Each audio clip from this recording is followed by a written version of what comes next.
Hello friends, welcome to my channel everyday Chhaya. દોસ્તો, આજે આપણે બનાવીશું બોમ્બે સ્ટાઇલ મસાલા પાઉં.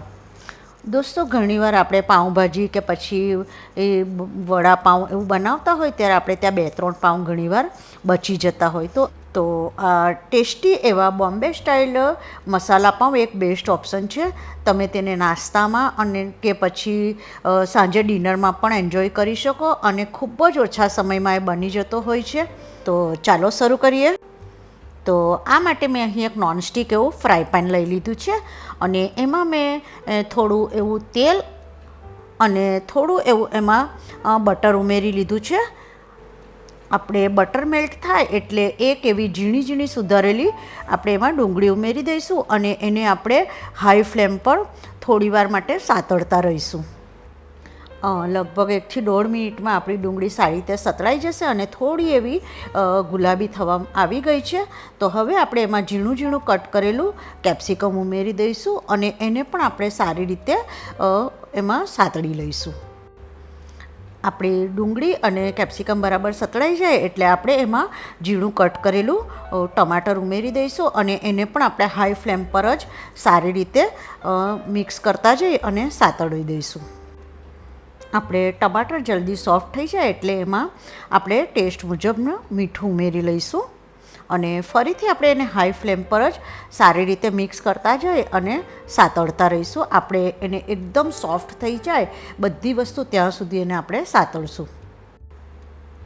લગભગ 5-7 મિનિટ થઈ જવા આવી છે. તો હવે આપણા બધા કાંદા ટમાટર અને કેપ્સિકમ બરાબર સતળાઈ ગઈ અને એકદમ સોફ્ટ થઈ જવા આવ્યું છે. તો હવે આપણે એમાં બેઝિક મસાલા કરી લઈએ. આપણે એમાં થોડી એવી હળદર, 1 ચમચી જેટલું ધાણા જીરું પાવડર અને કલર ખૂબ સરસ આવે એને માટે આપણે એમાં કાશ્મીરી લાલ મરચું ઉમેરીશું અને થોડો એવો એમાં આપણે પાઉંભાજીનો મસાલો ઉમેરી દઈશું. અને મેં પહેલેથી જ ધાણાને ધોઈ અને કટ કરીને રાખ્યા હતા તો આપણે એમાં સારી એવી ક્વોન્ટિટીમાં લીલા ધાણાને ઉમેરી દઈશું અને એને આપણે સારી રીતે બરાબર મિક્સ કરી લઈશું.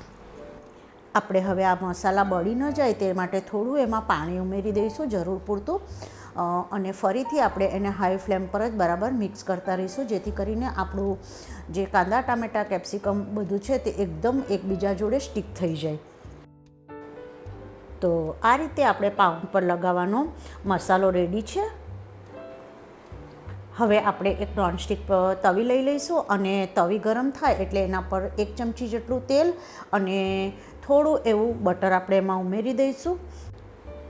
આપણે બટરને મેલ્ટ થવા દઈશું અને તવી પર આવી રીતે સારી રીતે વચ્ચેના ભાગમાં સ્પ્રેડ કરી દઈશું. હવે આપણે જે મસાલો બનાવ્યો છે તે એના પર મૂકી અને ફરીથી આવી રીતે આપણે એને થોડું એના પર સાતળી લઈશું તેલ અને બટર જોડે.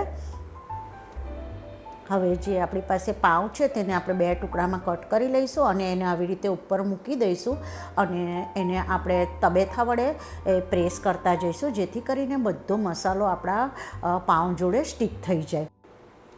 આપણે પાઉંને ઊંધા ચત્તા કરી અને સારી રીતે બંને બાજુથી એને શેકી લઈશું અને બંને બાજુ આવી રીતે આપણે સારી રીતે મસાલો સ્ટીક થાય તેનું ધ્યાન રાખીશું.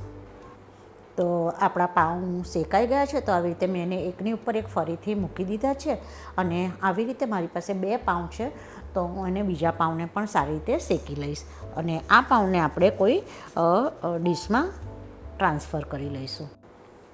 તો દોસ્તો, અમે આજે એને ડિનરમાં ખાઈશું અને ફક્ત 10 જ મિનિટમાં બની જતું એવો આ બોમ્બે સ્ટાઇલ ટેસ્ટી એવા masala pav. Thank you for watching my channel. અને જો તમને મારી રેસીપીઓ ગમતી હોય તો પ્લીઝ સબસ્ક્રાઈબ માય ચેનલ.